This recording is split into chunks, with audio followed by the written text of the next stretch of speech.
Hey, Joel, you there?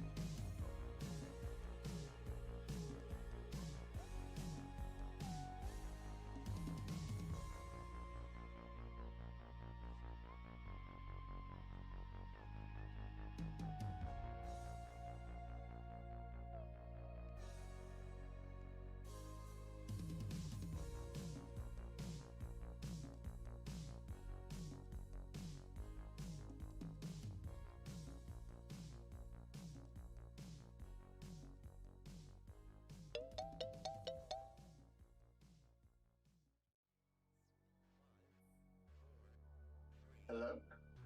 Hey. I have to allow people to use my camera. Yes, I will allow. Oh! There you go. Oh my gosh, it's working. Amazing. Let's get it on. Let's get a little worried. I was still letting it in. Okay, back to mine. No worries, no worries. All right. So we got a little intro music here while we're scrolling through the photos. The stream is already up. So. Oh wow. I guess I can't see it. Yeah. So. All right. It's gonna sip on my tiki drink. All right. Yep. And I'll ask you because I've got the bottles here. I haven't opened them yet, so I'll ask you live, and I'll have somebody who's on my production crew go and run and get what I should mix this with. So I'm gonna ask for. Oh my gosh. A cocktail recommendation. So. Oh, we got a lot of ingredients. All right. Going straight up falernum, banana liqueur. All right. All you need is ice. All right, I'm gonna leave here.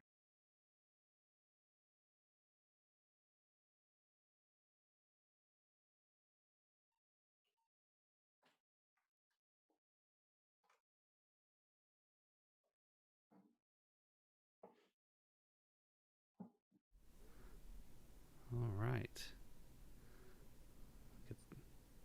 Get this party started. All right. Can you hear me now?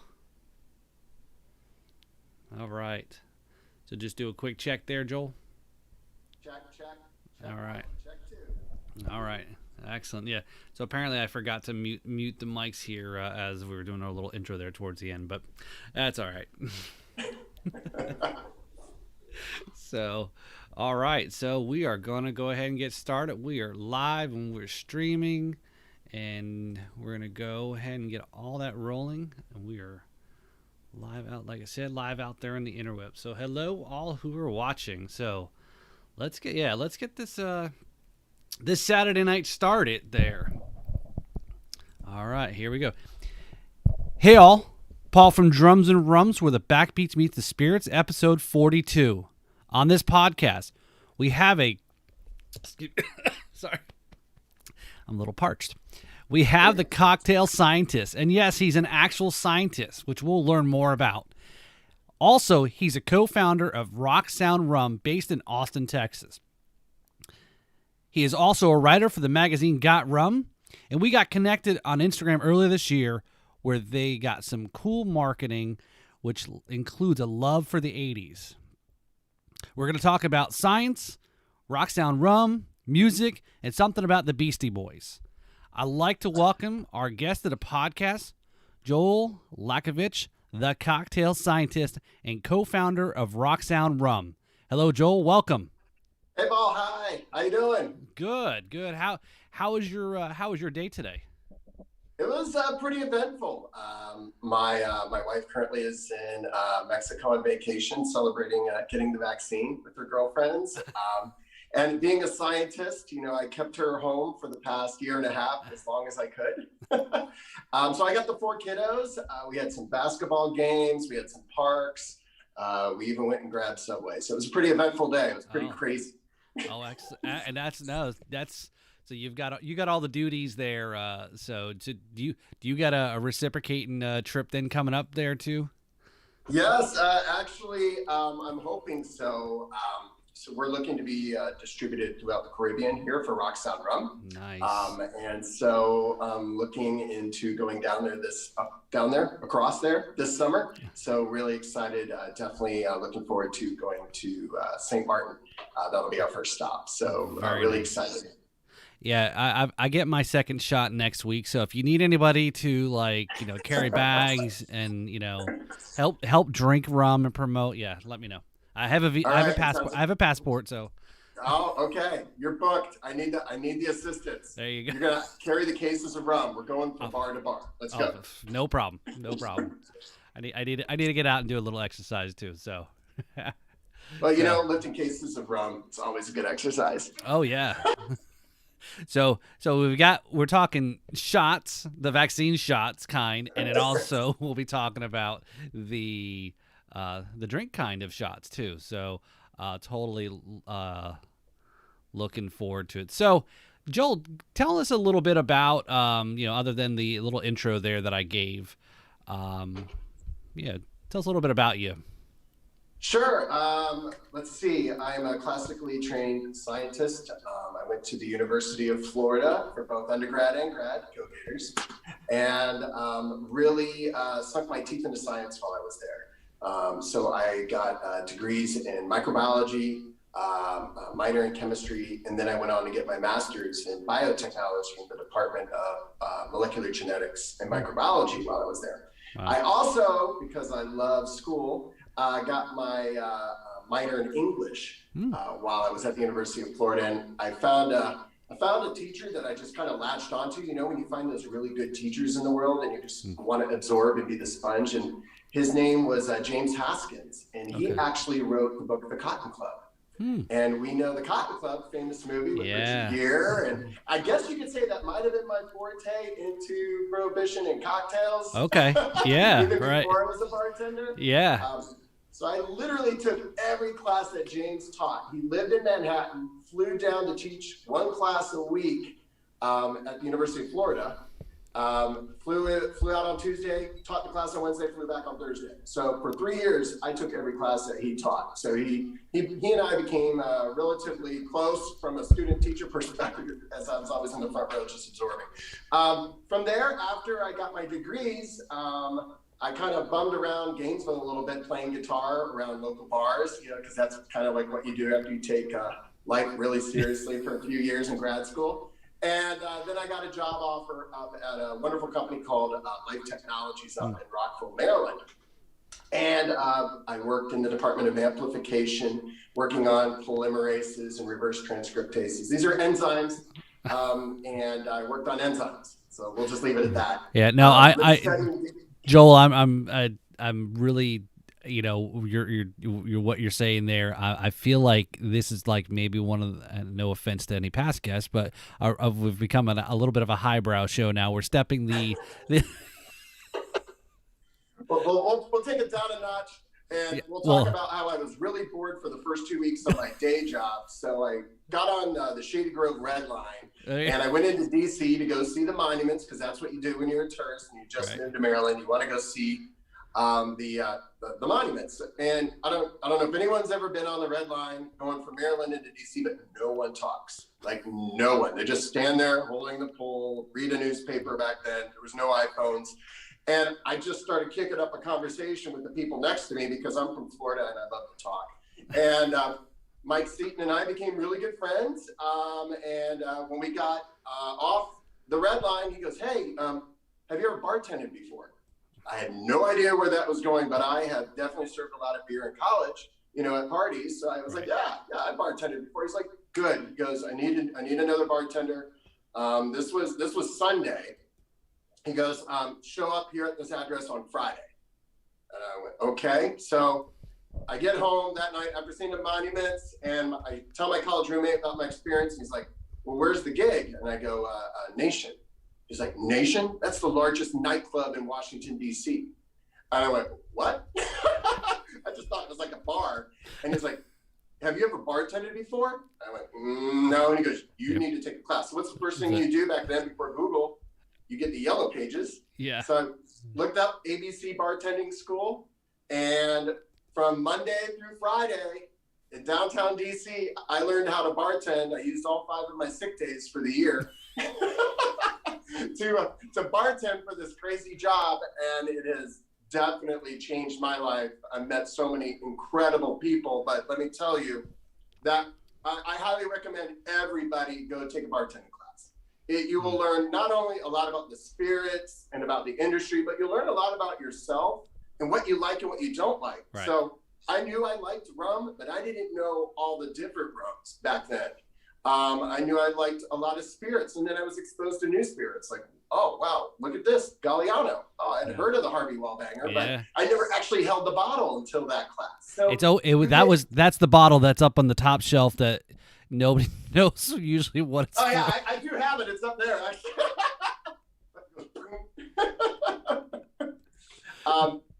But yeah, so I show up at this bartending class, and it's 1, 2, 3, 4, 1, 2, 3, 4. And I went to Jay, was the bar teacher. I went, hey Jay, I got this gig lined up on Friday.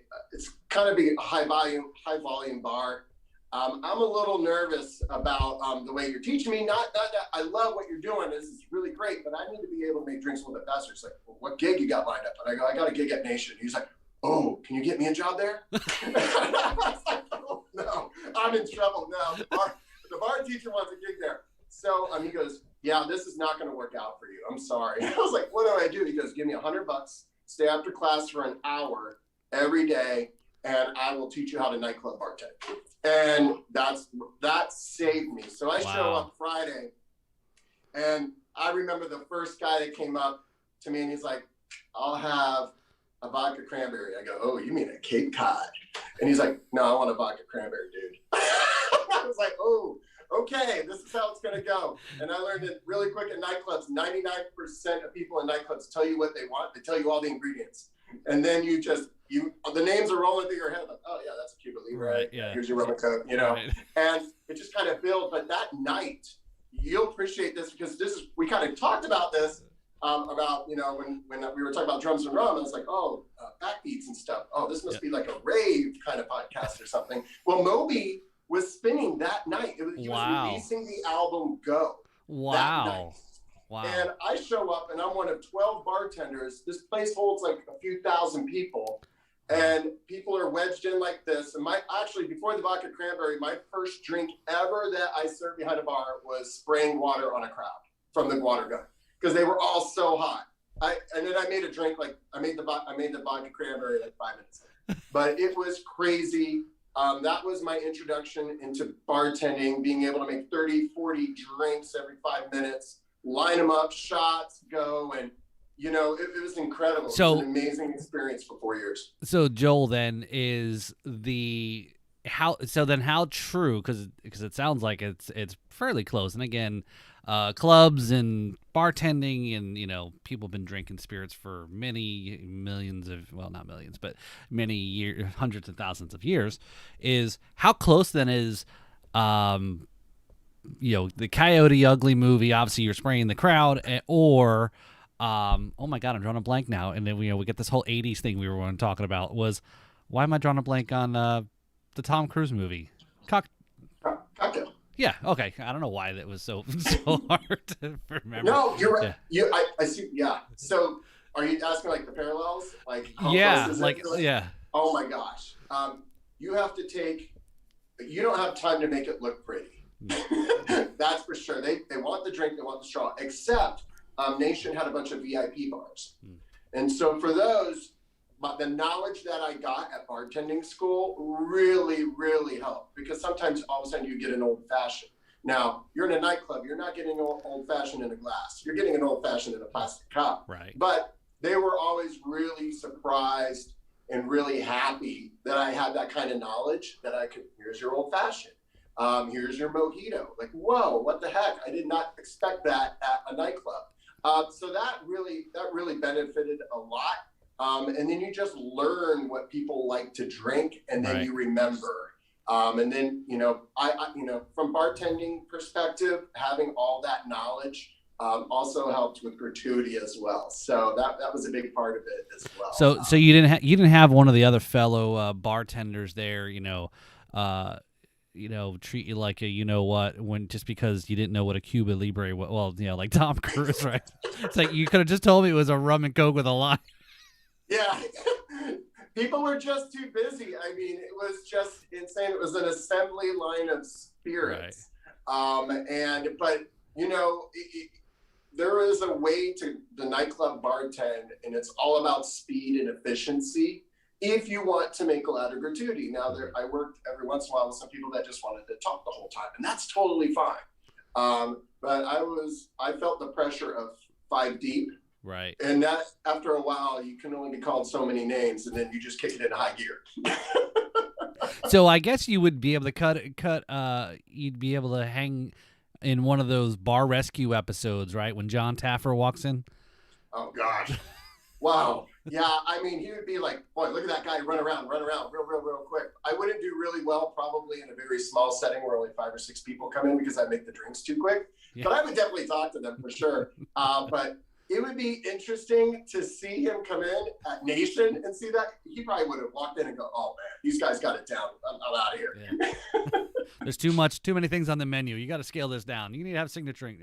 Now that's pretty crazy, because when I was reading, doing some show prep and about a little bit about your background and going from, I guess all the years at UF, because let's face it, UF is known to also have a few parties or two, and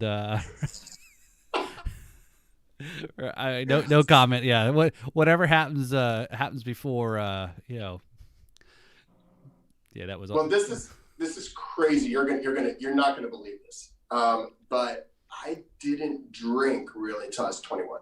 Wow. Like I didn't. I ran track at UF, and so I really took that seriously. I didn't want to let the team down, my teammates down. I wasn't the fastest guy on the team, but I ran the hardest. I tried, but I always kind of felt like if I went out Friday and Saturday night, those meet some days would be on Sundays and during the week, even practice. You would feel it, and I just went, I'm not going to do it. But the moment I was done with track, oh yeah, it was like, wow, this is craft beer. Whoa, this is craft rum. All hell broke loose. What's this whiskey stuff? I made up for it pretty quickly, though. And I think that probably allowed me to really appreciate it too. When I finally was a little bit older, I wasn't just drinking Bartles and James back then, and just drinking Bud Light and Nat Light. I was like, when I think my first drink actually was at Newcastle. Oh wow. And then I went to Cuba Libre and I found rum, and it was rum all the way. It's just amazing. And just having done everything that I have now, I just have so much appreciation for rum, because rum really is the world in a bottle. I really feel like all people on the planet, all humanity, there's all shapes and kinds. That's what rum is. Like, where the other spirits, you got to be like this, you got to be like this, you got to be like this to be considered that spirit. Right. Rum is very flexible. It is humanity. And that's what I love about the spirit, that I've really grown to appreciate it these past few years. Yeah, and I didn't realize, and I learned actually something from a guest on the podcast about talking about bourbon barrels. They had to be, it could be considered, right, to your point, there's certain criteria to be considered a certain spirit by certain, regulations and so forth. Yeah, and bourbon being, one of them, or in a certain area, or I guess I guess I'm probably going to get copyrighted because I'm going to say champagne, but something like to the effect like that. So that's that's wild to go from all that, and then I guess, like you said, be it bartender and when people talk about being a mixologist, you are a mixologist in more ways than one, right? So yeah. It's pretty crazy. It's crazy weird, like Austin. And so where I think built on, so here I have all this knowledge of science. I have all this knowledge from Nation, and my company that I was working for, my day job, got bought. So I got relocated to California. And once again, I'm living in California again. I'm like, I'm kind of bored with the day job. I need a night job. So I became bar manager at a hotel bar in Los Gatos called the Toll House for a couple of years. And being there, I really got exposed to high premium, because we wouldn't see a lot of high premium at Nation unless a VIP had requested it. So here I have all these different scotches and whiskeys and rums, and I'm getting that carnal knowledge. And then the day job kind of took position like it should, and I ended that. But then I got relocated again down to San Diego, and on my way down there, I had a couple months, and I ended up living in Napa for a couple of months, right near the Domaine Carneros region, near Adastra Vineyard. Domaine Carneros is famous for their lights and their champagne, and they have some really good reds too. In fact, I joined Adastra because I fell in love with their cab, and so then I got exposed to wine and wine and champagne. So here I've gone full throttle. I had a little bit of beer in college, definitely had a lot of mixology at Nation. Bartended, learned premium at Toll House, and now I'm getting exposed to wine and champagne. It was just fantastic. Day job once again pulled me back in, and just kind of like for a number of years just did my day job, which I worked for a rather large life science company, and then got the urge to get into rum again and Rock Sound and a cocktail scientist. So is that a bridge? Yeah, no, that's a perfect segue. So your products include, and we got to talk about obviously this first one. I mean, we're talking about them all, but yeah. The smoked coconut rum, smoked with Texas mesquite wood. That's I haven't had. So before I get too far, I'm gonna read the list of the rums you got, but then I'm gonna pause and then I'm gonna ask you for. Okay, I appreciate our samples here that we're gonna try. I haven't even tried them yet, so I did. I did open them and I smelled, and it was like, wow, this I can't wait to even taste it, right? So I was like, I'm gonna save it for obviously the show, and so thank you again. And then so you're gonna give me some recommendation here how I should drink the rum, and then I'll ask my off-camera folks here that I'm paying lots of money for. To bring in some things to mix this with. So yes, so the smoked coconut rum again sounds very interesting. Just this, you get spiced rum, and is that the spiced rum? Is that a little bit newer? Yes, it's not even released yet. Oh, okay. So I got some. I got some. I got some sneak. Yeah, so I'm gonna have to like put it in the safe, I guess. A key lime rum, which is I'd really be interested in try that. There's a few here. I should have sent you some. I'm sorry. That's all right. No, it's all right. Hey, I'm gonna maybe look at me. I'm like trying to be all greedy and stuff. I will have to try. I definitely want to try it at some point, and we'll talk about maybe how folks can get their hands on some of this stuff. And there's obviously Florida, right? There's other key limes, so it'd be interesting to kind of see how they stack to compare. The grapefruit, which is who's doing a grapefruit, right? And that's something that's like, okay, that's different, right? And then lastly, your light rum, right? Your base rum, I guess, that you make everything else from. Mm-hmm. And pineapple as well. And actually, Paul, I got 56 flavors of rum. Oh my God! Well, you should. We're going to talk about my ADD for this at some point too. We might go into hour 2. Okay. Well, it's not a school night tomorrow, so that may happen. Let's go. So is that 56? Is that kind of like 56 different flavors, styles, profiles? Is this like your version of that's what we should open up a Baskin Robbins version of? Yes. That's it. Let's just open up a truck. We'll park next to the snow cone truck. Oh yeah. And then we'll just have the rum truck. That's right. Let's go. Well, right, yeah, because Austin. I mean, I know food trucks are popular now ever, but like Austin's like probably has the most food trucks, probably, right? Oh, they're everywhere. It's great, and you can actually use local apps to order from food trucks now. You know how like apps will order from restaurants? Right. There is an app like the Spirit app here in Austin, Texas. You can order from the Spirit app your favorite food truck, and they'll deliver the food to you. So you don't have to even go to the food truck. How amazing is that? Oh my God. This is why you've seen, probably you got kids. The movie WALL-E. This is why the people on the spaceship got all fat, because they didn't ever leave their house. Wally Eva. Yeah. Oh yeah, I've seen that maybe a few hundred times. Yeah. We still occasionally. I mean, my kids are a little bit older now, but there's always they'll pause Every and once in a watch. while, it's Yeah, nostalgia, right? Yeah. So, Yeah. all right. So, well, first off, All right. again, I like to thank. I don't know if you got a chance to see the unboxing I did last night. I know it probably ended up getting posted early on Saturday, but thank you for got this nice. You sent me this shaker here, so we'll make some cocktails in it. I only figured that the sunglasses here and a hashtag Easy Tiki, that they're orange probably for a certain reason, right?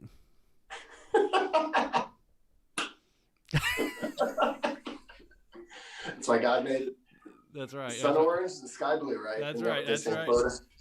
Yeah, I've got no, obviously I didn't go to UF, but I got a lot of friends who do. So of course, there's always that competitiveness here in South Florida between I love it. UF, I love it. UF, FSU, probably UCF. more.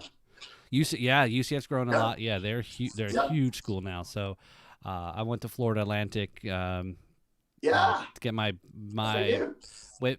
worked, then went back to school to get my bachelor's, my undergrad, and so forth. So I don't know if I'm. One of my good friends played baseball there. So, okay. And then he came over to UF for grad school. Yeah. A lot of people I know go to UF for to do their grad school or their MBAs as well too. So, all right. Mm-hmm. So here we got is, and the bottles look like they were look familiar. These bottles look familiar actually. Pretty So high quality. yeah. By the So way, I drove these bottles over to Paul's house, left the box on his doormat, and then drove back to Austin. Just want to preface that. that's dedication. Come on now. So what we've got here is the smoked coconut. It's 70 proof, so we'll give it a little bit of a smell here. Yeah, so while you're taking a look at that, the reason why smoked coconut, mesquite wood obviously is big here in Texas and in the Southwest overall in the United States. My wife's family's from Guam, so from Micronesia, where they do a lot of barbecuing, very similar to Florida, and also a lot of smoking. So it's natural here in Austin. They also smoke brisket. So here in Austin, and combined with our heritage and our culture and our family, it just made sense to smoke the coconut, right? Yeah. And it blew my mind away when I developed this flavor. Like it was just mind blowing. And so one problem I also had going into liquor stores all these years for the past 3 decades was that when I went to the rum section, why is flavored rum clear? I had a problem with that. Mm-hmm. Where are the natural ingredients that make it? So if you, for example, one of the flavors I developed is dragon fruit. If you ever cut a dragon fruit open a pink one, it just stains your hands for 3 days. Right. It's pink. So our dragon fruit rum is fluorescent pink. Now, dragon fruit doesn't have very many esters, and so the flavor profile is actually very poor, but it makes up for it in its bright, pretty color. And so when I went and got a certain brand out there at the liquor stores, dragon fruit rum, I went, well, why is it clear? This isn't right. I had a problem with that. And then when I tasted it, I'm like, well, why does it have taste? Has anyone ever eaten a dragon fruit? It doesn't taste very powerful at all. Mm-hmm. So I just went, okay, this game is a little bit of smoke and mirrors. You're take the gloves off. Is that what it was? It was like, I'm going to town with dragon fruit rum and tried it. Yeah, no, not going to do dragon fruit rum. Doesn't have a lot of taste, but it's very pretty. Mm-hmm. But then I went smoked coconut. Well, coconuts are chalky white on the inside and brown on the outside. And when you mix it all together, husk and all, it's not clear. So that's why, it's a little darker in tint. It's not suntan lotion. It doesn't smell like suntan lotion. You probably noticed this doesn't smell like another brand of rum liqueur out there where you're like, whoa, I could put this on and go to the beach. This is 35% ABV, 70 proof. Mm-hmm. It's not a low ABV spirit by any means. And what my wife actually came up with this phenomenal name for describing our spirit. She goes, this is the uncommon spirit. And I went, for now. But she's right. It is. Yeah. It's uncommon. No one's Yeah. ever had this before. No, yeah, and it's I always when I chat with a few people, friends and so forth, or whoever will listen to me, and I pass along some of the guests that come on, and they something unique was, like smoked coconut with mesquite, and I have a few friends that from Texas, and it was like wait, what did I just wait? What did you say? And it was like kind of like that, like wait that. And so it's like something that you never heard before. Did you get like burnt ends from brisket and mix it in there? Yeah. They're like, oh, what's going on? Because everybody uses mesquite here down at the barbecue grills, and there's some oak and stuff too, but there's a lot of mesquite. Right. So yeah, now that's so now you got the spiced here. So spiced. All right, I'll give you the code name for our spiced. So originally we were going to call it Original Dark, but then it's not a dark rum. It's more spiced because there's a little bit of nutmeg in there now, and there's a hint of vanilla. And so our code name really early on was Smoked Vanilla Caramel. And we were calling it SVC for the longest time, and that was like everybody's favorite. And some people were calling it the Captain Killer, like going some Beastie Boys slang. Yeah. No, that's a Captain Killer. And I'm like, okay, this is Smoked Vanilla Caramel. I just love to put it with my Coke. Oh, right. And it really, that's what you want to mix that one with. All right. You don't need the shaker for that. So but I'd actually try it neat first, because that's actually, even though I designed it for cocktails, I now drink it neat on ice as well. Okay. So, and then so all right. So we're going to make a rum and Coke, but now any difference that, again, there's a lot that I want to talk, and there's actually something I really want to talk about too is, we got to get to it. So I just got to get going here. So, no. Like I said, I've got a few questions. I've been kind of been thinking about and talking to my wife about a particular topic about spirits in general and rum, right? Because most people have the connotation that rum is sugary and and then there's a whole, because of a lot of tropical drinks, right? And but once it's done distilling, it's all that sugar's been. Anyway, we'll talk, because there's an aspect. It's right. It's been distilled out to a neutral grain spirit, right? So you have to add the sweetener back to it. So you do. That's the way you got to do it. So there's an aspect I want to talk about. Your thoughts about obviously, especially for rum and getting the bad rap, especially for folks like with diabetes, right, or diabetic. Again, alcohol in general, right? But we're getting there. Diet Coke and light rum all day long. All right, so we're gonna go. No problem with Diet Coke on this one then, on the spiced. Yeah, which one? Smoko? No. Smoko? Yeah, original spiced. Okay, let's do the original spiced rum. All right, so that cues the. I guess there's a little delay here, even in my house here, because of the. Hold on, I hear the ice maker working. So. Fresh ice. Yes. You could try a sip before you pour it into the cocktail. Yeah. Well, here I will use my. See, I have mine pre-poured. I figured. There you go. All right.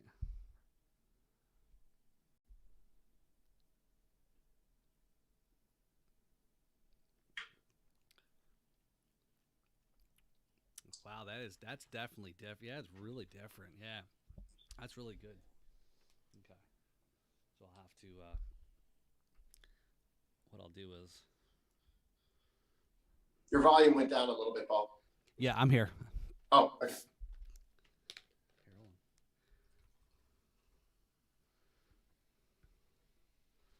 All right. So I'll be a nice guy for the helper here. I'll give the remaining what's left in the spice there. So all right, so here we go. And I got a cocktail tiki. Do you have those on your website? This is from TH Tiki Mugs on Instagram. Okay.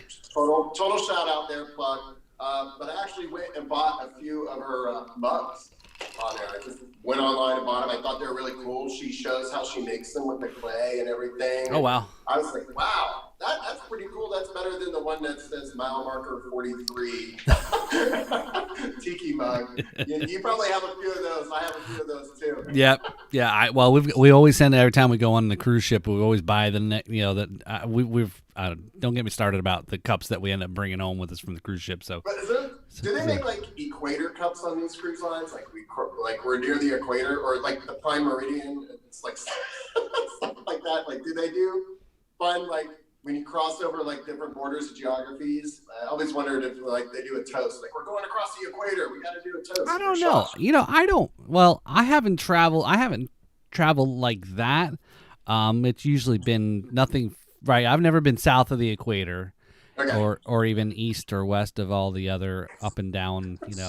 So, but I'm trying to think if there was something related to that. But Yeah, I don't know. We might have to start that, the equator cruise. There you go.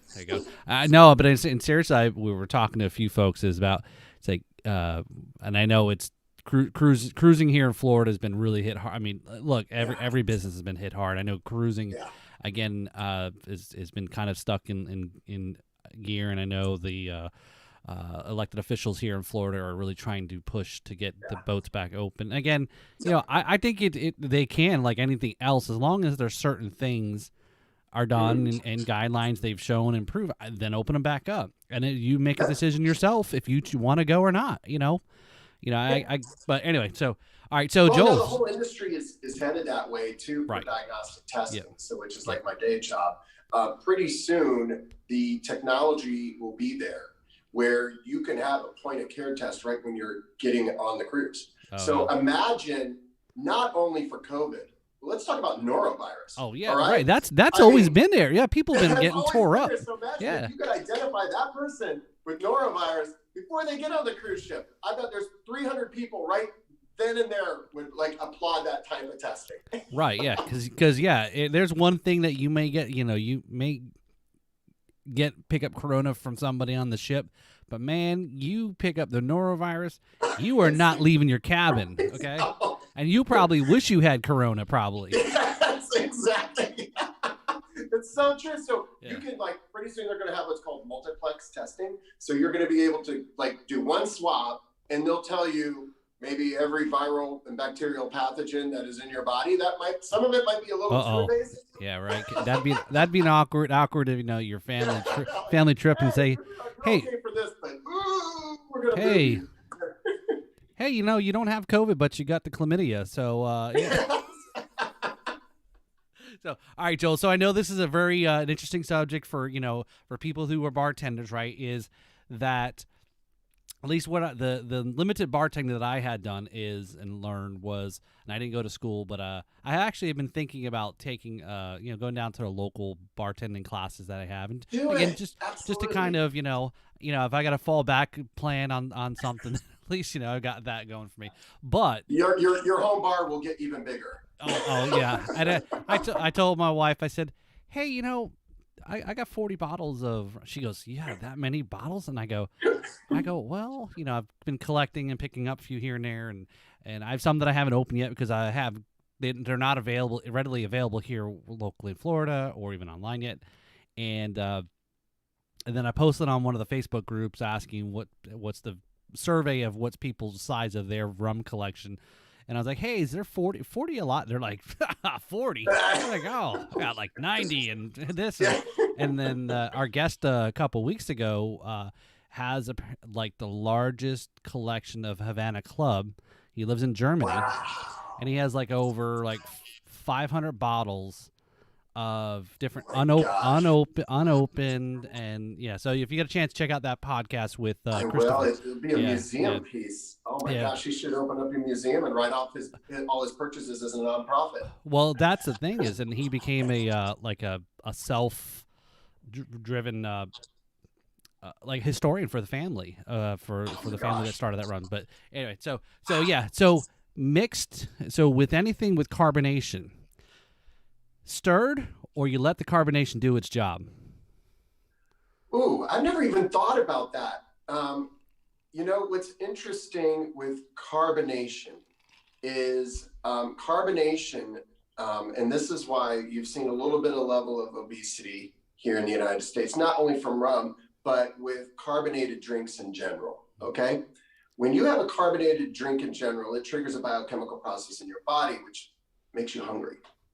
So that's kind of like what I've been more focused on, is like maybe making more cocktails without carbonation, and more with juices. So when I have my cocktail, I don't feel like opening up a bag of nachos and salsa afterwards, you know? So you may get tempted because you got a carbonated drink. But really what I've been more focused on is reducing carbonation in cocktails. To, you know, now I love my hard cider, my hard seltzers, and my definitely my sparkling waters now. But I try and drink a lot of, you know, regular tap water as well and mix it up. You know, there's so many really good, especially here in Austin, I'm sure in Florida as well. There's so many really good sparkling waters now in the market. There's tons, especially here in Austin, a lot of homegrown brands which have gone nationwide, and they're great. And I have at least one a day. I cannot not have that specific sparkling water, but I am always hungry afterwards, and that's because the enzyme gets kicked in. So I would say try and not use any sort of carbonation, even though I told you that goes well with the Coke. I've been drinking that neat. I really have. I've been just pouring it on ice. I just got a new like Sonic ice maker here at the house. Finally, after 30 years, I have nugget ice. I mean, I was driving to Chick-fil-A, I swear, just to order, can I just have a cup of your ice? I don't need the chicken. I just want the cup of ice, you know? Just went to Sonic just to buy the bags of ice to make the cocktails at home. So after buying like 30 bags of nugget ice from Sonic, I now have that ice, and I love ice. And ice, you want to use a nugget ice with a lot of different surface areas, so it can get the cocktail colder. All right. You know, that the ice we have in the ice maker is great, but if you're really looking to get a cocktail cold fast, you want to use one that has a lot of different surface areas. And nugget ice is just all different shapes and sizes. Crushed ice, I mean, same thing. That's really what you want to use for your cocktails, which I use exclusively now. So I've been really focused more on ice and moving away from carbonation. And I remember in my high school chemistry teacher saying, carbonation isn't good for you anyways to ingest. And this is just one of the many reasons why. So that's a good segue to your video that you posted about your outside 15 degrees, and you saw that. That's awesome. Yeah. So for those of you who don't know what I'm referring to, is check out over on Rock Sound Rum's Facebook page. Joel had posted a video back when they had the deep freeze there in Texas, and he made okay. So I wanted to make sure, because I know it was the caption said ice cream, and that was this was with snow, right? Instead of water. Of water. Okay. So how'd you come up with that idea, right? Honestly, it was a pandemic idea. I was inspired by my wife. You know, the kids were at home for a little while because of being homeschooled. And when you have kids at home and they're doing their own Zoom meetings every day for school, but you still have gaps. You have to fill in, you know, otherwise they're going to go berserk. So my wife had all these phenomenal ideas. I mean, we started a garden. So now I have mints for my mojitos. Like, I don't even need to go to the local grocery store anymore. I just go and pull it from my yard. But my wife one day made ice cream for the kids. And so that actually was like a month or two before the pandemic. Before the snowstorm. And so here comes the snowstorm out of nowhere, 9 inches of snow. I'm a Florida boy, but I lived in some cold areas, and I've definitely spent some time on hills skiing and snowboarding, but I'd never been so unprepared in my life for snow. But luckily, you know, I thought of this crazy idea, and I went, this is insane. This is pretty cool. I'm going to go out there. And I went out there and, like, not a t-shirt, but it was, I probably should have been wearing more. Yeah. 15 degrees. It was insane. But it was fine. The ice cream definitely did not melt. So you took ice or water, right? And the other ingredients, and that was, I guess, the simple basis of what ice cream is. Yeah, right. You just add a little vanilla in there, and boom, it was there. And I mean, it was delicious. I made this whole bowl and then I just put it in the freezer, and we all had it again afterwards. And it was really cool because we used, nature's gift for this, like free ice. I think I even said that in a video, free ice. It doesn't even get better than this. Yeah. And man, it took a few weeks for all that ice to melt too. So I was making cocktails on the back patio for quite a while. Hopefully none of it was yellow. No, please. God. The squirrels were even hibernating. It was so cold. There was nothing touching that snow. I definitely pulled snow from when there was no traffic. Right. So we were just talking a little bit about this interesting topic about, what your, chemistry background, your the science aspect, what you do in your day job, and how that all, and like you mentioned, goes into thinking about the cocktails. And I think there's that it's interesting that is most people mix stuff and it's just how it tastes, but then your knowledge takes it a little bit level deeper into these certain things and elements that goes into the cocktail, how they complement or not. But we were just talking a little bit about the how the rum in general. Obviously you said it, carbonation's not been great, and so forth. But for diabetics, right, I mean, those folks that are, or maybe, people that are on the keto diets, obviously everyone, right, keto and Tito, because I guess everyone, that's kind of simple, that, right, you're drinking your keto and you're drinking Tito's, which are club soda and a lime. And again, you're good. Right. So, but like we said, with all spirits there, that whatever that base product is gets, processed and distilled out. But that misconception from a lot of folks that rum, especially for somebody as a diabetic, it's like really bad, right? But it's like, okay, yeah, you can drink vodka, but because there's that, like we said, that connotation or I don't want to call it stigma, but that all rum is sugar cane. Right. Yeah. Right. Yeah. Right. Because I mean, do you taste the potatoes and the and the grain and the other spirits? Right. People are like, well, gluten. Come on. No, really, do the distillation process of any spirit. I mean, the more X's I hear after being 10x distilled, 50x distilled, 1 million X distilled, is really stripped everything from that spirit to where it becomes what we call an NGS, neutral grain spirit. So it's just at that point, it's almost rubbing alcohol. When you get the more X's I see, I'm like, okay, do I have an open wound? Especially if it's high proof. No, but really the stigmatism really only comes from that. It comes from sugarcane, and a lot of people don't even know that. But where they're associating rum being bad is like, oh man, when I go on vacation, I get a pina colada or a Bahama Mama or a painkiller or a bushwhacker. And they're like, yeah, rum is bad. I'm like, it's not the rum. It's like coffee. Like you go to Starbucks, you get just straight black coffee. Okay. But if you go and get a Frappuccino, do you now associate all coffee bad? No. Right. You're like, Frappuccinos are bad. Yeah, they're bad for you, high in calories. And even those cocktails are not necessarily bad for you, because I'm a big fan of calories in, calories out.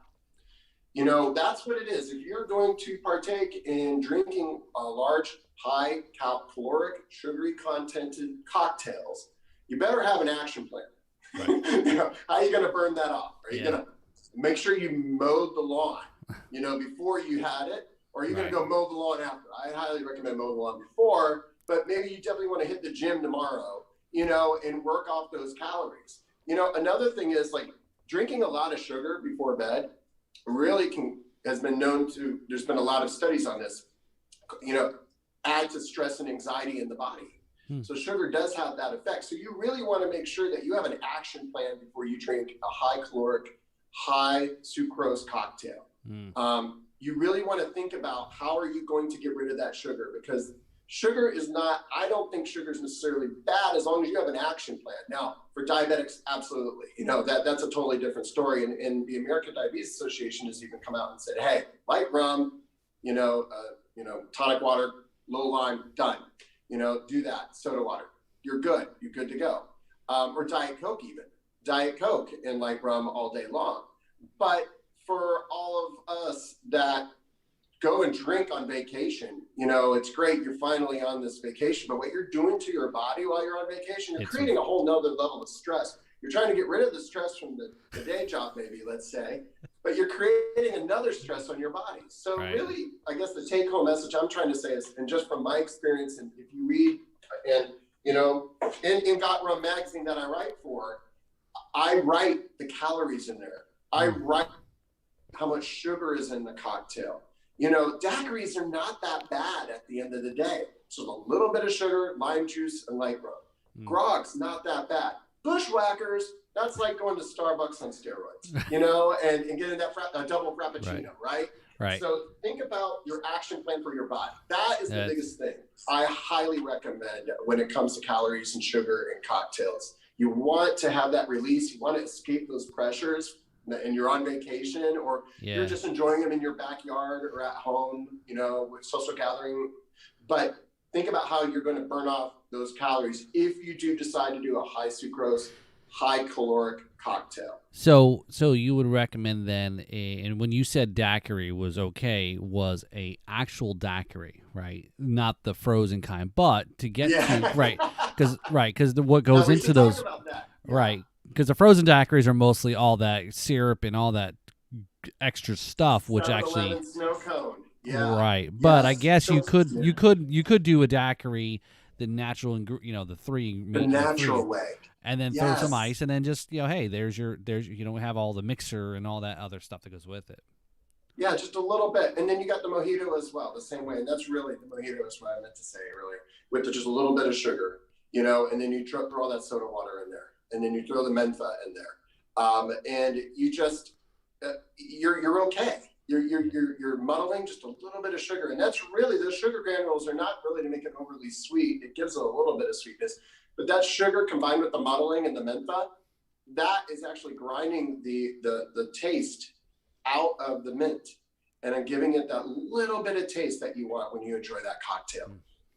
So a lot of fun. I've learned so much. I thought I knew a lot about cocktails before I started writing for Got Rum magazine, and I really, Luis Ayala, the editor for the magazine, it's just been an honor to write for his magazine. But also, he is someone you may want to consider having on the show as well, because he is, I like to call him the godfather of rum.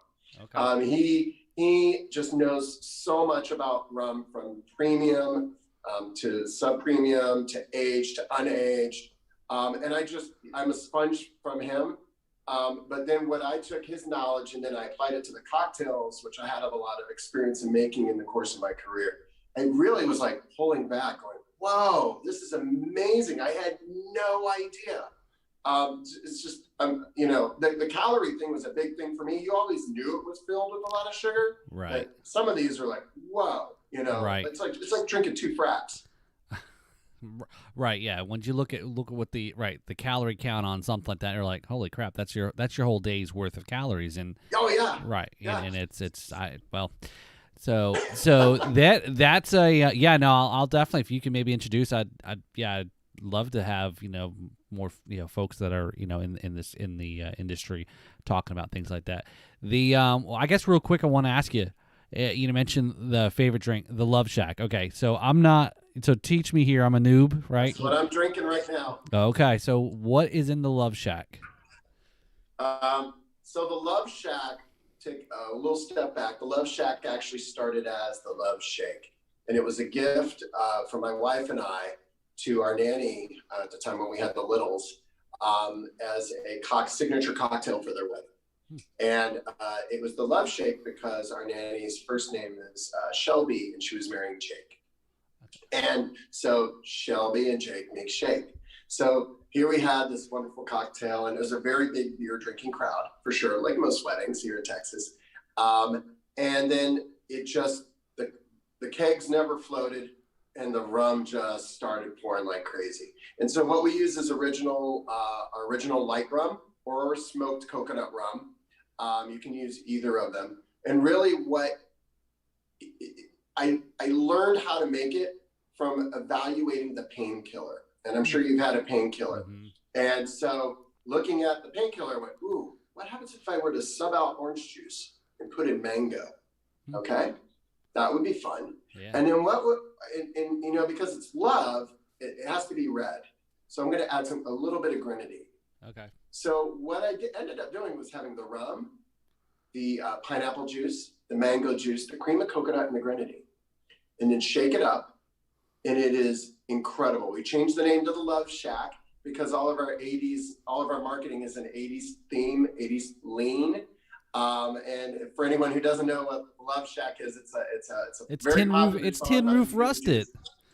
Yeah, tin roof rusted. Come on, Joel. Everybody knows what the Love Shack is. I hope so.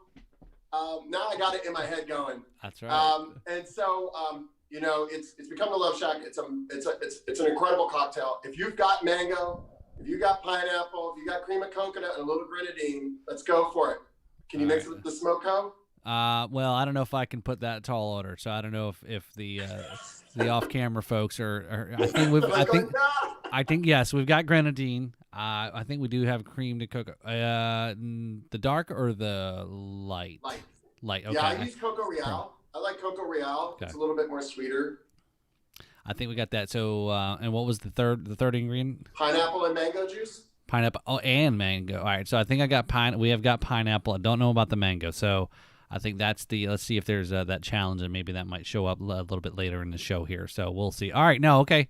I will definitely give that a try. If we don't get it tried tonight, then I will hold on to this, the smoked then. So maybe what I got to do is I got to do a little taste testing of it too, since I actually haven't drank yet. So while we're gonna make ourselves a little drink here and sample that, and you talked a little bit about this, and this is kind of what I thought was an exciting thing to talk to you about. Obviously, with your background, like we said, was how, and I think you've already kind of gone through it pretty good, was how you're applying your chemistry background to making cocktails. So I mean, I think that's really interesting. Like you said, you're trying to look at this from a very scientific method, and you talked about you kind of hinted a little bit about it, or you mentioned it, but tell us about this white paper on rum, right? I mean, who does that but a scientist, right? Right. So I mean, yeah, I think that's really interesting, though, right? I mean, so yeah, tell us about this white. So in the scientific community, anytime there's a publication done, and I know we have a lot of PhDs thanks to the pandemic because everyone's Googling what is COVID, and most of these people are, when they're Googling about things, they're finding all these white papers or articles.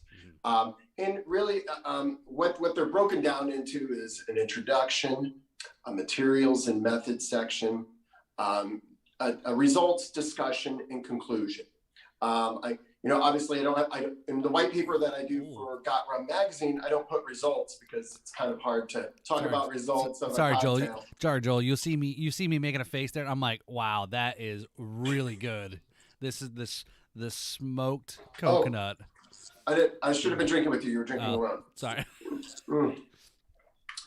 So, wow. Truth be told, my wife was a big red wine drinker before we started Rock Sound, and now the wine cabinet is very sparse. It is hardly ever filled, and now it's all smoked coconut day in, day out. She doesn't move away from that. Nice. I have all these other flavors.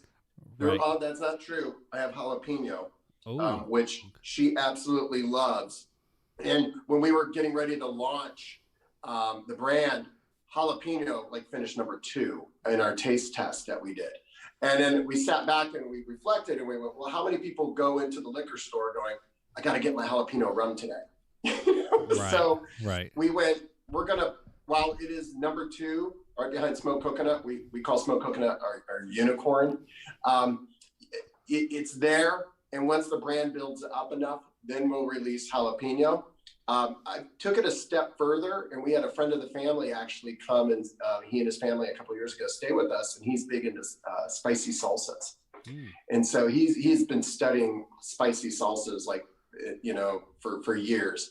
And I was like, oh man, you can actually do that? And he goes, yeah. So then I started after that researching Scoville units. Scoville units is the way you measure heat in science. So a jalapeno could have an 8,000 Scoville unit, and a habanero could be even somewhere between 100 to 300,000. My friend Chris Kuttenberger is the pepper king, and he taught me a lot about peppers. And so I went ahead and created a rum called Wildfire, merging a lot of these different peppers together in their flavor profiles, and playing around with it.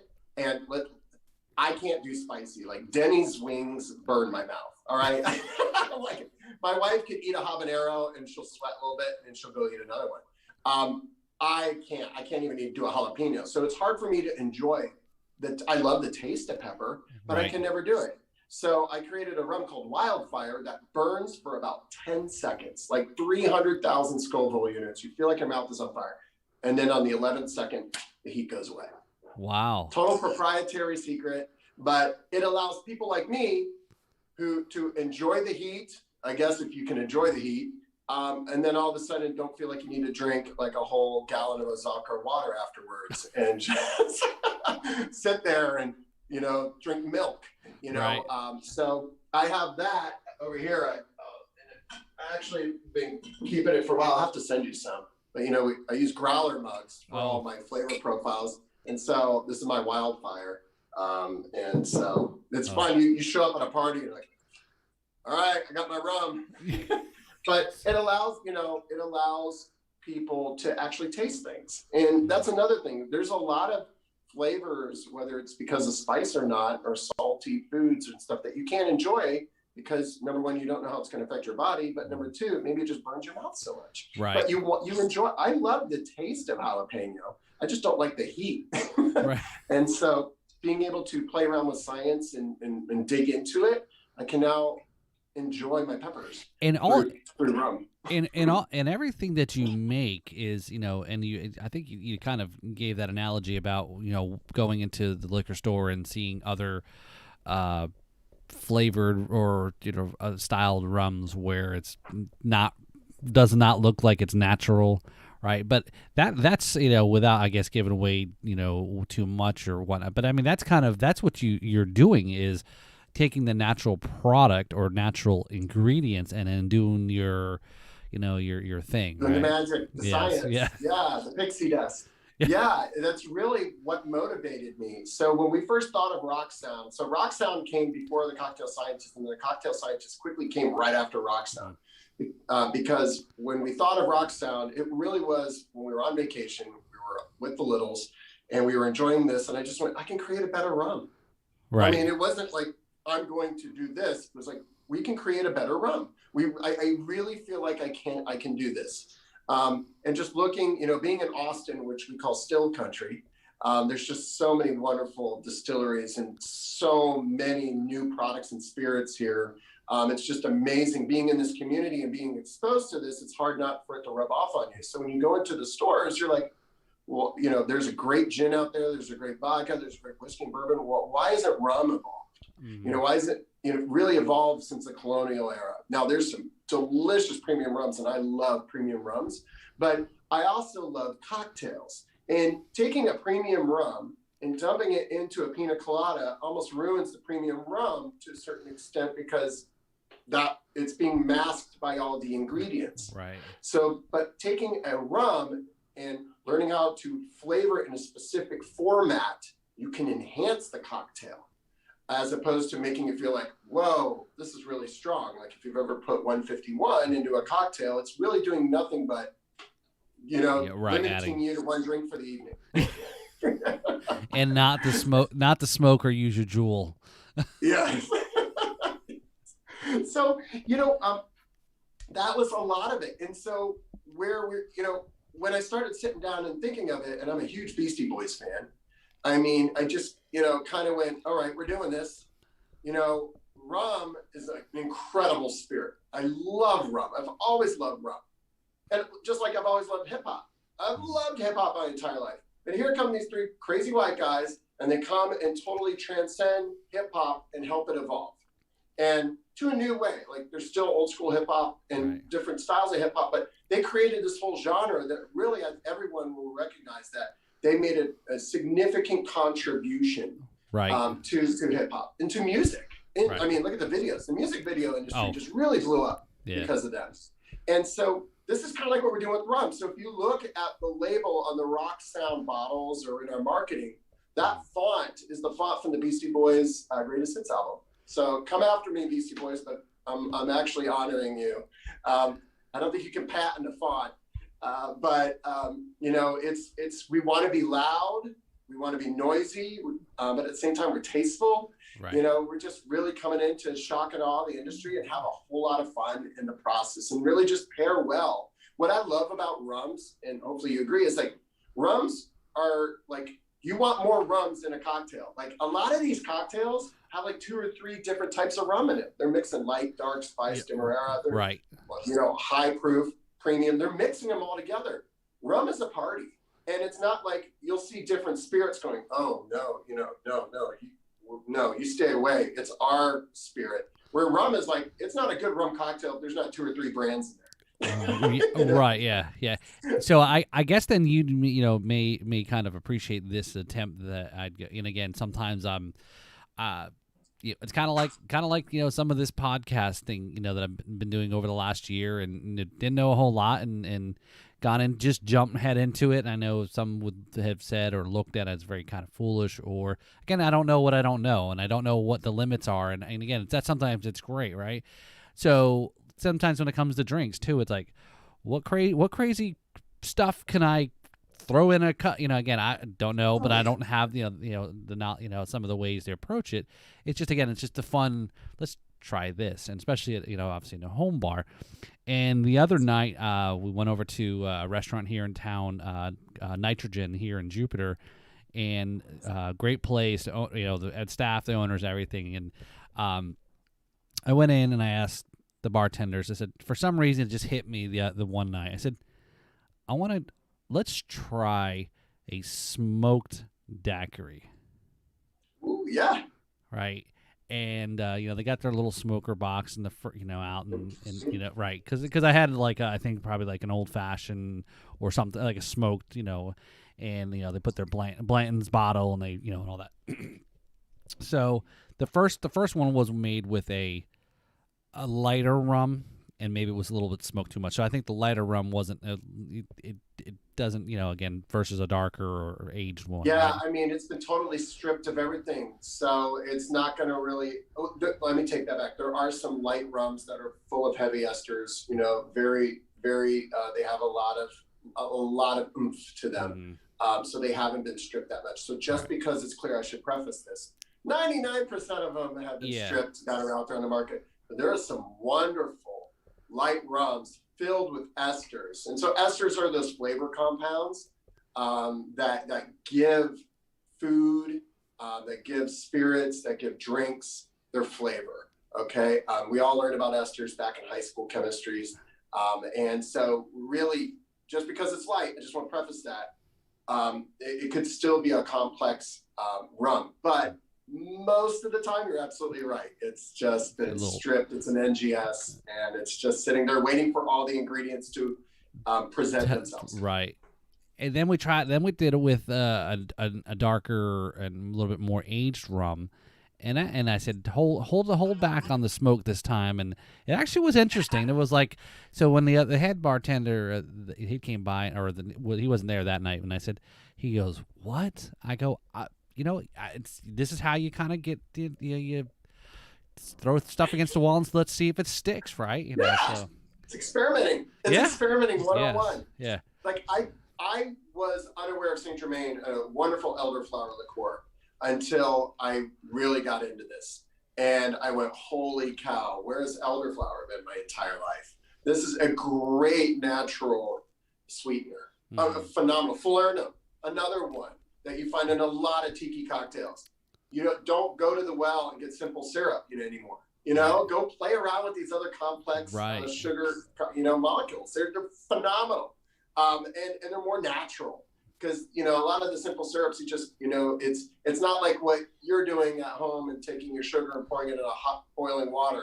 They have a very large process to manufacture that. Yeah. So I recommend going with Saint Germain or Falernum.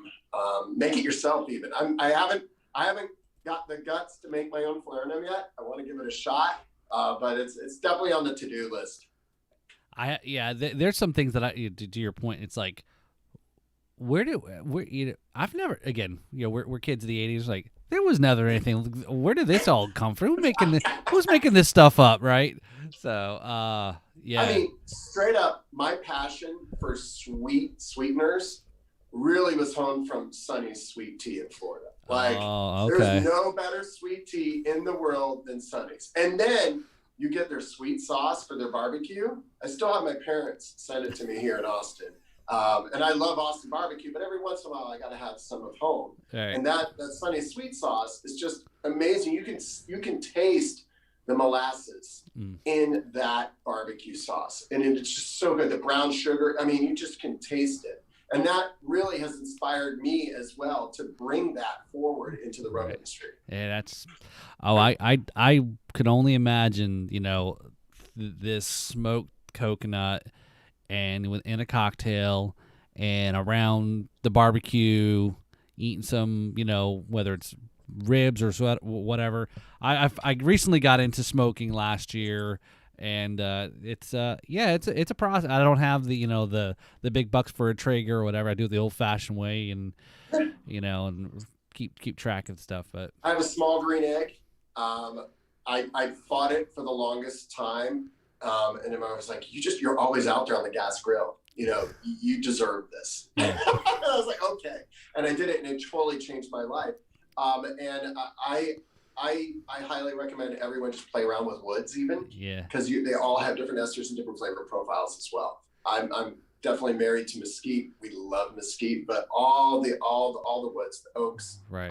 There's some really great oaks out there. It's the and yeah. Last weekend we had got a recipe from another fellow Instagrammer chef, and he. It was a barbecue on the grill and a skillet, basically like a mac and cheese. It was with like half the bottle of a Guinness. And I've beer batter.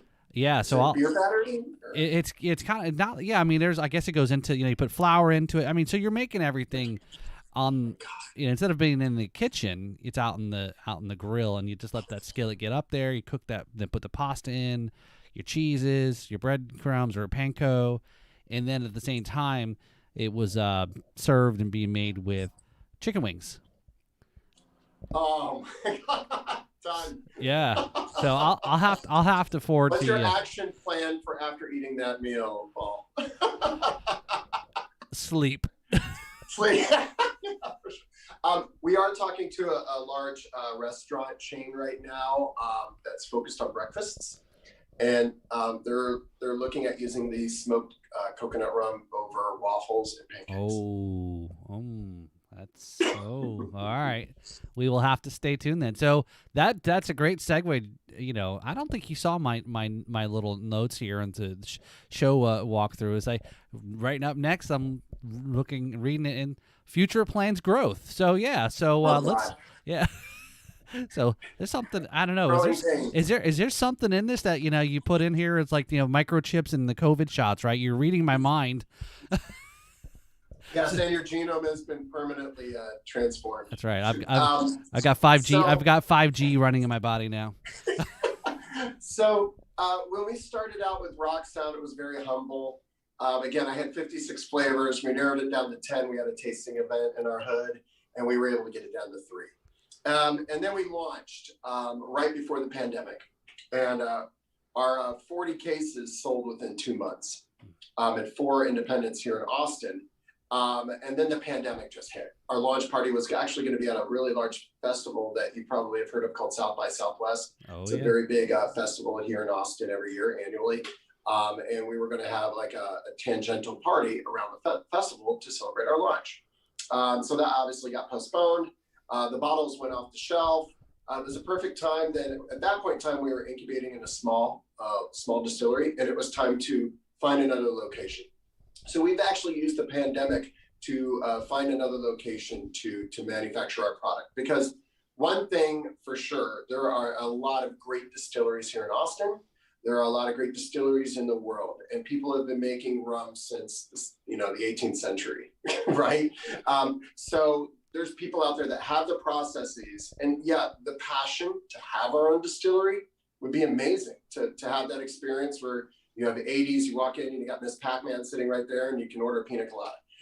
Yeah, I mean, that is the dream. But at the same time, we're not thinking about just being a craft local rum forever. Mm-hmm. We really want to get smoked coconut out to the world. We wanted to get it to Guam, where my wife's family is from. We wanted to get it to the Caribbean, where we have some people that want to carry it. And we want to get it all over Texas because they're asking for it. But Austin is home. And so we've decided that we're going to bottle here. And we don't have a distillery or tasting experience, but that is fine. A lot of distilleries have made the mistake of, I got to have a tasting room, kind of thinking like the wine room.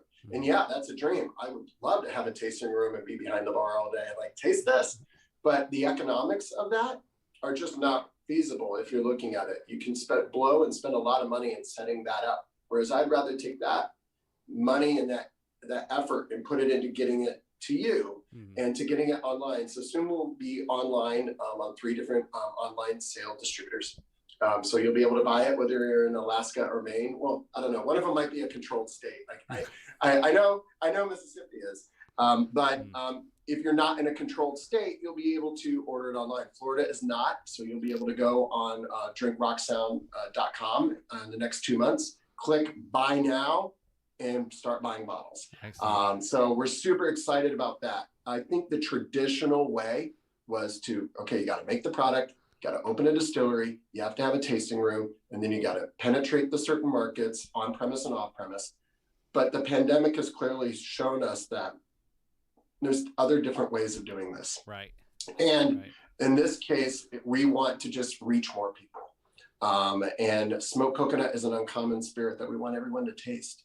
And so right now you're not going to get on a plane and fly to Austin to taste it.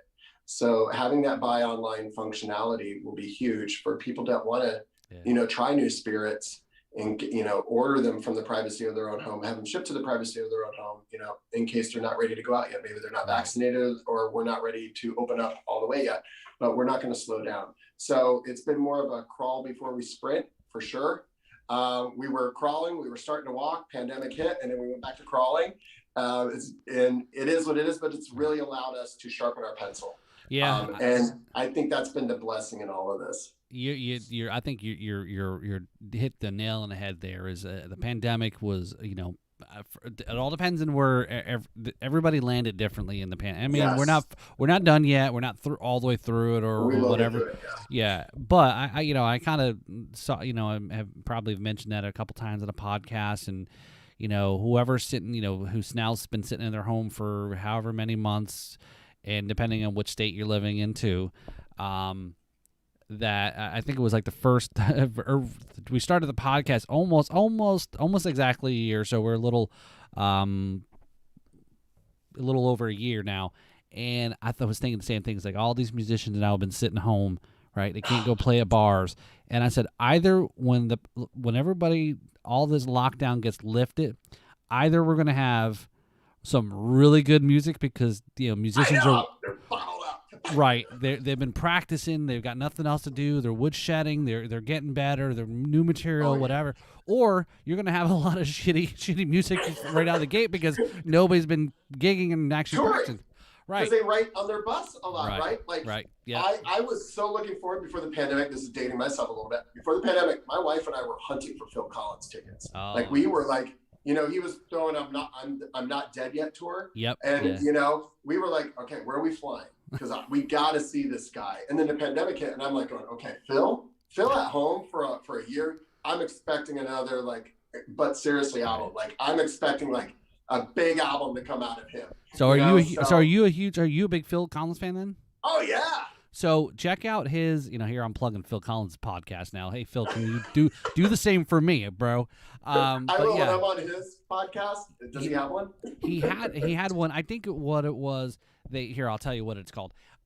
It was almost seemed like they took an interview, like an hour or 2 hour interview, and they chunked it up into bite size, like 30 minutes little segments, and it was a guy talking. It was called Phil Collins from A to Z. Is what it's called. Oh. And he talks about certain things. They get to a different letter, and he talks about this, and then he talks about some song, and talks about some of these stories he may not know about. Yeah, Phil Collins, A to Z of Phil Collins. Yeah, so if you check it out there, it's on out there on podcast. And again, it's a short little listen. It's digestible. Again, short podcasts for people. Some people like those. But yeah, it was interesting. Just listening to it in the car and listening to him talk about this or talk about that, and the interviewer didn't go into the same old. And that's kind of how I try to approach my podcast. Is I don't want to ask the same old dumb questions, that somebody gets asked all the time, like, oh, well, how did you start, with this or music or whatever. Well, this is my first ever podcast, so every question's a great question. Right, excellent, thank you. The money's in the mail. So speaking about music there, so while you were working at the Toll House Hotel there, what musicians did you run into? Okay, so if you've ever, I don't know if anyone's ever been to the Toll House, but in Los Gatos, it's where all the artists stay before they go and play at the Mountain Winery. A lot of people don't know that. So the Mountain Winery is a vineyard right up the hill from Los Gatos, where it's this beautiful, beautiful concert venue. It's really like an amphitheater where you can eat dinner, have wine, and listen to like Phil Collins play if he's on tour. And it's really a lot of celebrities that have already been on tour for a number of years and are doing a second ride. So I almost have as many stories from the Toll House as I do from Nation. So we'll have to have another, maybe have you back on in a couple months when we go online, right? Yeah, I mean, Dave Matthews Band, they were great. And a lot of, while the artists are performing on the hill, where you learn the most about the artists is from the bus drivers. Because they're all coming to the bar. They're like, I'm here for 2 days. I just drove 14 miles. I need a drink. Who are you? I'm Jefferson Airplane's bus driver. It's just kind of like stuff like that. So I'm not going to say how many artists I helped get into the elevator, but it definitely helped that I was a bigger individual. I'm 6'2", and I've helped bus drivers and artists get into the elevator. There's one, I felt so bad because we had a rule, like, we don't overserve, but some of these people have like an iron liver. And you don't know how much they had coming down, so you give them a couple of drinks. Like, there's your 2 drinks. Okay, you've had a little too much, and then I'll help you get to the elevator. There's one artist, they would come every year because I bartended there for 2 years, and he would ride up and down that elevator for like 3 hours just sitting there, and I was just like, okay, but he got a liver of steel, clearly. And then, he's still performing today, so that's good. Oh, so you met Ozzy? Yeah, maybe. It wasn't Ozzy. He wasn't quite the Toll House, kind of guy. Winery material, yeah, but okay. It's definitely someone with the guitar. Oh, okay. Yeah, that narrows it. Wait a minute. So, I saw a video last night of somebody playing a guitar. It wasn't you, was it? I was doing the sound check preparing for this. I was like, I wonder if this actually sounds good. That was kind of funny. Yeah, it was. I don't know. Facebook's algorithms and when things show up in your feed is so screwy. And then I only just saw it like this afternoon. I was like, oh, okay. I said, that's pretty cool. So you're a lefty then, right? No, I'm a righty, but maybe. Or maybe the camera was okay. Yeah, okay. Maybe that's what it was. Okay. Yeah. Okay. Yeah. I was. My friend Kyle and Travis and when I lived in Maryland, I was in a band called No Real Reason. We had no real reason to be in a band. But we wrote all of our own songs and we would perform. And I would get off from my day job. We would go do a gig and then I'd go work at Nation. And this one coffee shop / sushi place, it was Seattle's Best on the right and then a Japanese sushi restaurant on the left. They both went, you guys are good. Will you play out here on the patio? So we had this like standing Friday night gig for like a couple of years where we got free sushi, beer, and coffee while we played. I mean, done. Free sushi all day, So that was a lot of fun. So then someone heard us playing and we actually, Kyle and I tried out for Star Search back when that was a thing. And we got pretty far. I think. Wow. I'm trying to remember. We screwed ourselves in one of the performances. We played an original. We were supposed to play Time After Time. Okay. And we looked at each other and we went, "This is the chance. This is the chance to play the original material. All these people are looking." And yeah. I remember the person behind the camera going, you're supposed to be playing time after time. You're done. You're done. Oh, those were the days. Oh, you had your chance. Oh, we wanted to sing our own material. We had the opportunity for a stage. We thought we did really good. Yeah, I get it. So that's pretty good. So Oh, yeah, fun. so maybe if when you're back in Florida, or if I'm ever out in Texas, I'll bring my cajon, and we could definitely Yeah. that'd be cool. So That'd be so much fun. Yeah. That'd be a blast. so the that was a good song, and that you're playing and singing. So do you still play often enough, or you just kind of Pandemic blues, Okay, yeah. When you're like, need to go outside and switch it up a little bit, sit on the back patio and just, hit the stick a little bit and just play a couple songs. Definitely my calluses are all gone. I miss, man. Those, now it's like, it hurts. Yeah, right. Like, I don't want to play. Those days where you could like play for over a few hours and you're totally fine. Now I play for 15 minutes. I'm like, yeah. That's funny. So I guess what kind of music do you like? What's your stuff? I like the Gin Blossoms, as you can tell. Definitely a Beastie Boys fan. I really love everything. And I know that's kind of like, oh, he likes everything. But seriously, I grew up listening to Sister Hazel. My dorm window looked at Ken and Andrew playing at the Swamp. Oh, wow. And I would see those two guys playing music, and I saw All For You being played all the time.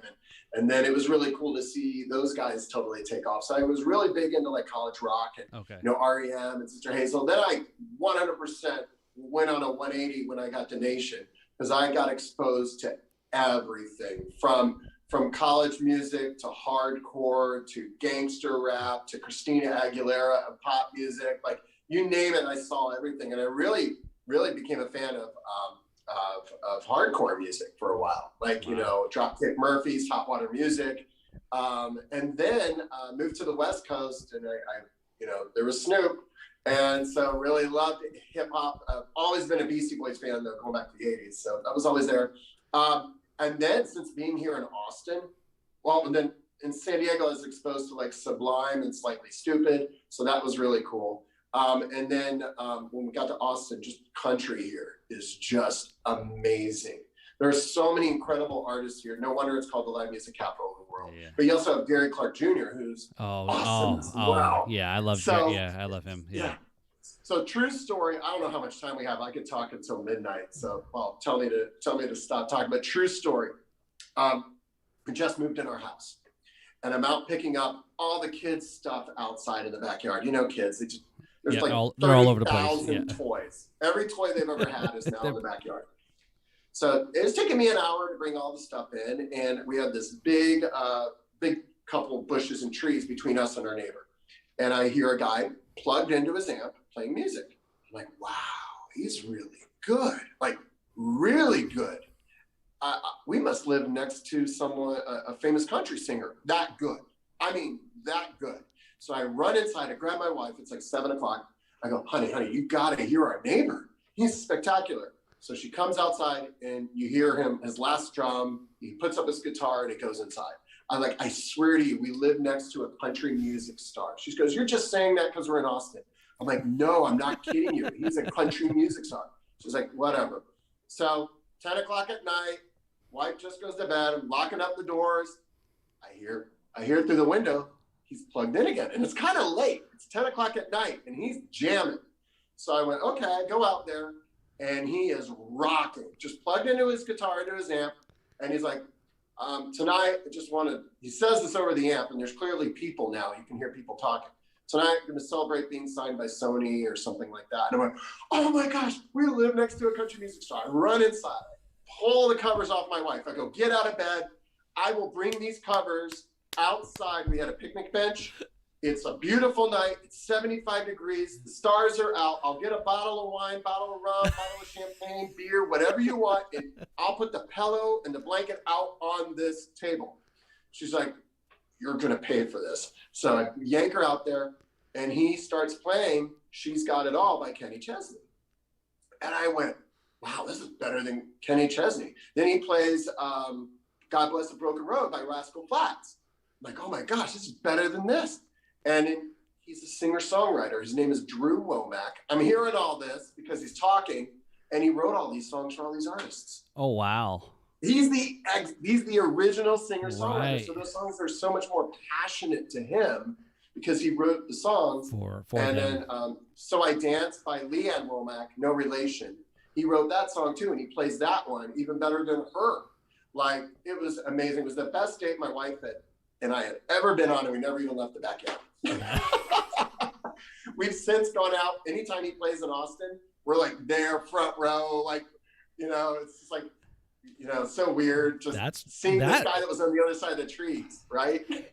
And that's pretty cool story. I was thinking it was gonna go somewhere else, but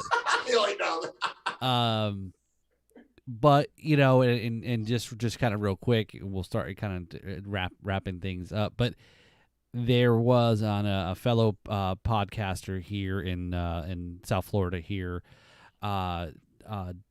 Jams and Cocktails. The host had on a girl that was, and I'm really bad that I forgot her name, but she was from West Palm. And she moved up to Nashville.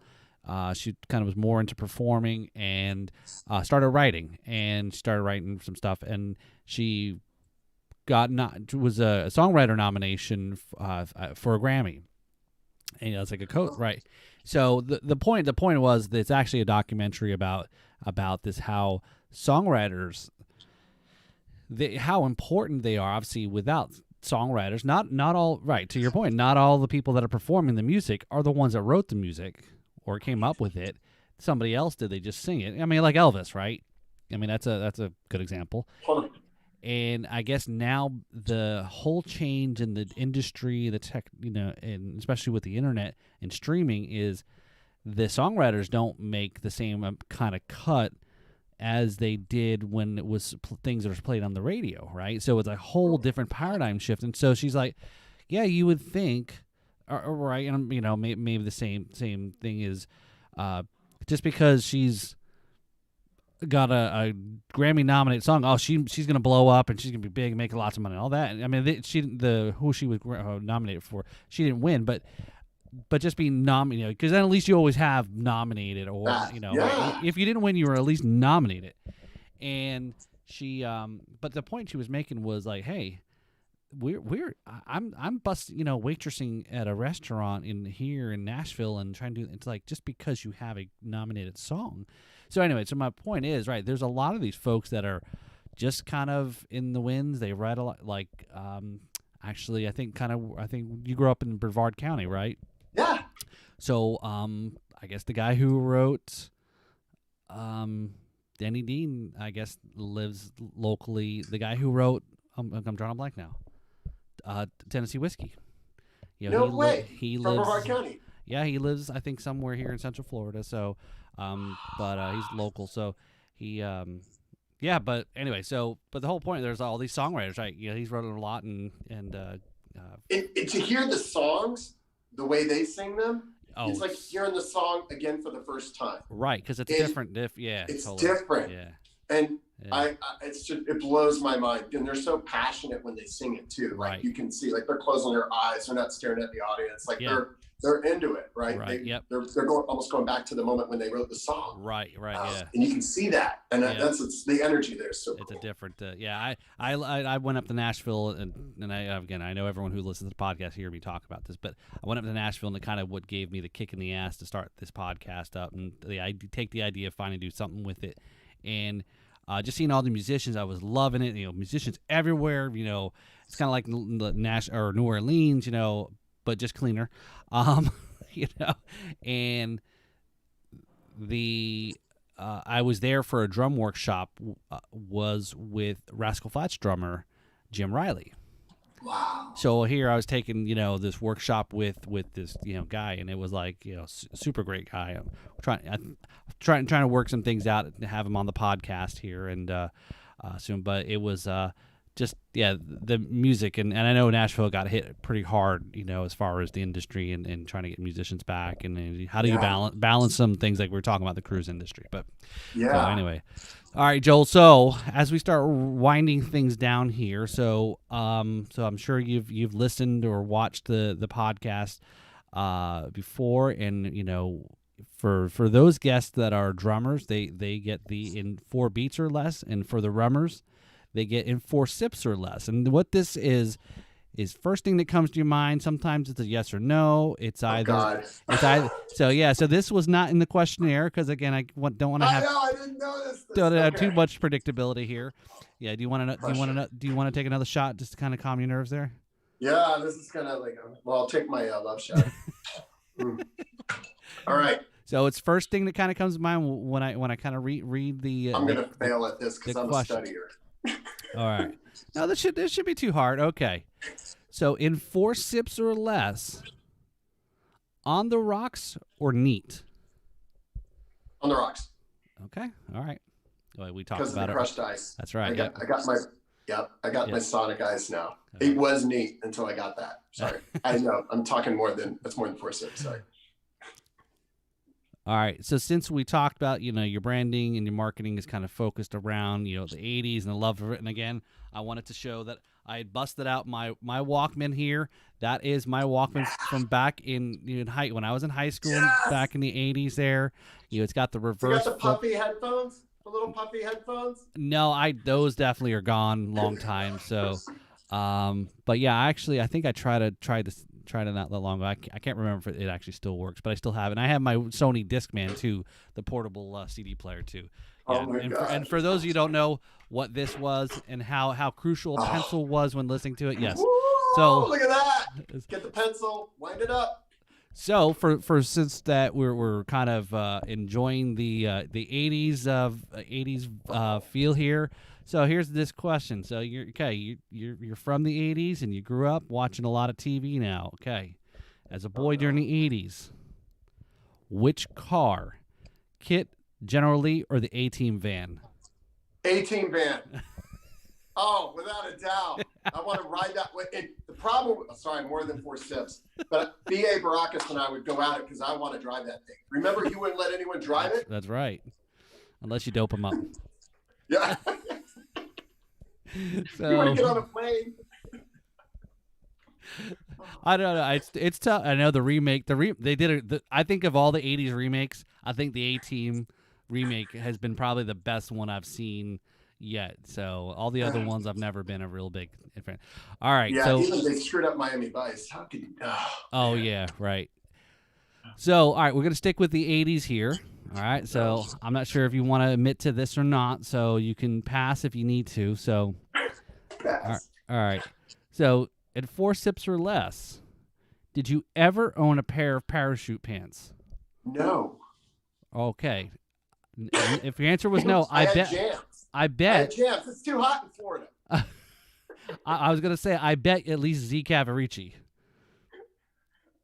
What Z what? Z Cavarici. It was like I don't know, like it was like my wife would know this. Yeah. I was wearing jams, and what was the hat that looked like the dunes, like the desert hat with the. Oh yeah. I know. So yeah. It's like it's cover so you don't get a redneck. Yeah. Yes, yeah. the redneck. Yeah. All right. So my glasses with my croquis. Yes. Oh yeah, that's right. The Oakleys and right. Yeah. Croquis, Oh, yes. yeah. All right. It's So we'll too go. hot in Florida for pants, man. Yeah. It's the one day of the year, But I mean, but up there in Gainesville, it does get a little bit cooler than down here in South Florida. So, but yeah, I guess so. All right, so here's the last one. Oh no. As a bartender, what's your most important tool? The church key. And the church key was when I was at Nation, because I could flip open a bunch of beers at a time. For cocktails, it's my muddler. I love my muddler. I'm a muddler.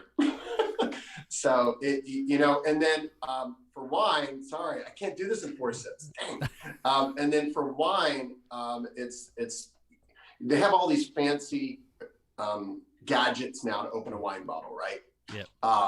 And if you've opened up probably hundreds of wine bottles like I have, I'm sure you have, you know that 9 out of 10 times you can just pull the paper off. The paper that's on the top of a wine bottle is, a lot of them are not sealed. So you pull that off. So you're left with the top of the bottle. And then I just use a good old fashioned screw, and I can pull it real quick. By the time you get your fancy gadget out of the box, take it out of the box, put it in there, push it down, and then twirl it to pull it out. I've already pulled the paper off and got the bottle open. So it depends on, the beverage. The beer, it's the church key. For cocktails, it's the muddle. And then for wine, it's the good old fashioned screw. Okay. What kind of was it? Is your muddler wooden? It is. Okay. It is wooden, and it says the cocktail scientist on it. I'll send you. Oh. Yeah. Okay. Sorry, fail on my part. Oh no. Yeah. I can put that in the mail to you. Okay. So, that's pretty good. So that wasn't too bad. See, it was a little fun there. I thought you were gonna say, okay, I got one for you in 4 Sips or Less. This is favorite 80s band. Ooh, that is a tough one, man. I should have used that on you, man. That's a good one. All right. Well, here's a story for you though. This is what would be my answer then, right? So, I grew up. I was born in New Jersey. I grew up in a town called Saraville, and I lived 3 streets over from John Bon Jovi. Wow. So I will say, yeah. So I will say Bon Jovi. So I know there's a lot of bands, and I know Motley Crue and Def Leppard and all that, but yeah. I'm gonna take it to a 2-sip on you. First vinyl 80s band you bought, first 45. So Joel, this is the first time somebody's flipped this whole thing on me. So I'm just curious now. I feel like we should be drinking next to each other. Like I know. In the way. First album bought. First 45, not album. Album doesn't count. Everyone used to go out and get the 45s, right? Oh, the little records that played one song on the front and A and a B. I couldn't remember. I couldn't tell you. Yeah. I couldn't tell you. Now, what I could tell you for sure is after and when CDs first came out, and I know that was late 80s, right? Yeah, it was late 80s, yeah. And still we're using the tapes and so forth. I couldn't tell you what the first tape I had. I do know early on. I probably do recall at least. And again, my folks are from both Scottish, so again, I grew up listening in the back of the car, all the Brit Invasion stuff, Beatles and Stones and all that. So nice. one of the stuff I do remember actually was getting, and I think I actually might still have it, is a Men at Work tape, right? Yes, yes. I was gonna say it was my favorite 80s band. But the first CD, so we got when we got our CD player or stereo that came to CD player, the first 2 CDs my brother and I got for Christmas when we got the CD player was Aerosmith's Pump and then Motley Crue Dr. Feelgood. Oh, nice. Yep. That's awesome. Yep. Which I think I still have. Yeah, I think I still have the Motley Crue. Yeah. Oh, that's a classic. You gotta say that. That's it's amazing.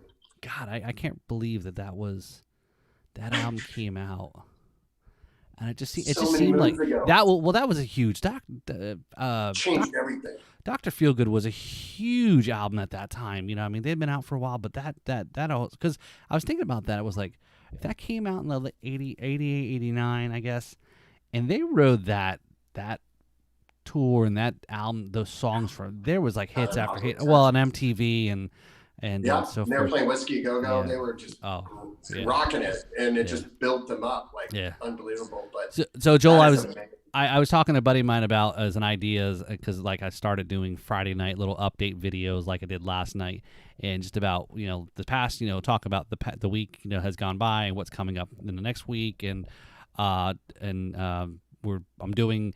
For my top fans on the Drums and Rums page, if you got a top fans badge on Facebook, then at the end of each month we're going to do some giveaways just for the top fans. So you got to be a top fan. You got to be in it to win it, right? So right now I've only got four. I've only got 4 top fans. So right now the odds are very good for the 4 folks that are going to. So I'm going to do a live not a live podcast, but a live show, probably Facebook Live next Friday night, and spin the wheel, see who's going to win some swag, and give away whatever it is, and go from there. But so that'll be Friday. So that'll be pretty fun. But where I was going with it was, I called it Friday night. Last week I called it Friday Night Video Fights, and then I said, we need to bring that back. I said, that was great, calling in the 800 number and voting for this band or that band, and or again, being at the skating rink, and that was big, back in the 80s, right? Skating rinks. So I said, that's what we should do. I told him, I said, we should just do a YouTube show where we're just watching 80s videos maybe, and then trying to get people to kind of vote or choose which one they liked, and or whatever the case may be, But I don't know. That's like that science fiction theater, right? When we're all sitting there. Yep, for sure. So, but yeah, so Joel, as we wrap things up here, what do you got to? We want to kind of get the final word from you here. What do we want to get out to let people know to do? Go check out what's the thing we want to kind of impress upon the listeners. A couple of things. The next issue of Got Rum magazine will be my article on the Rum Runner. Okay. So please go to gotrum.com. Next month's cocktail is the Rum Runner. So check that out, and check out all the past issues of Got Rum magazine. There's so much knowledge in there about rum from multiple people, multiple distilleries, and Luis and Margaret. There's just so much. Everything you ever wanted to know about rum is in there, because they have so many people come and contribute to that magazine. So that's number one. Number two, from Rock Sound, we're getting ready to launch, and smoked coconut will be available soon, and then we'll be following up with our spiced and our light rum very, very soon. But we'll be sold online, and then we'll be out in the major markets. But with the pandemic, just being it is what it is, going digital at first will help build that tribe. Right. And that's really what we want to when we come on premise, and we can't wait to be on premise and to support the bartenders. I'm a bartender. I want to give them another, tool, another weapon behind the bar. I want to give them something that's fun and hot to make people go into the bar and get Rock Sound. Right. We can't wait. So that's number two. And number three would be, we have a new look of the bottle. So I'll do a quick little flash of the look real quick. Oh, nice. Look, it's heavier, it's bigger, but we didn't get rid of the long neck. And the reason why we use the long neck is because from a bartender's perspective, you want to be able to pour, especially if you're marrying it with a Long Island. So you can pick up the gin bottle, the vodka bottle, the tequila bottle, and the rum bottle all at one time and do a quick. So that was by design. Totally, 100%. That bottle is built that way. It's not in the shape of a cannonball, a skull, a short little barrel.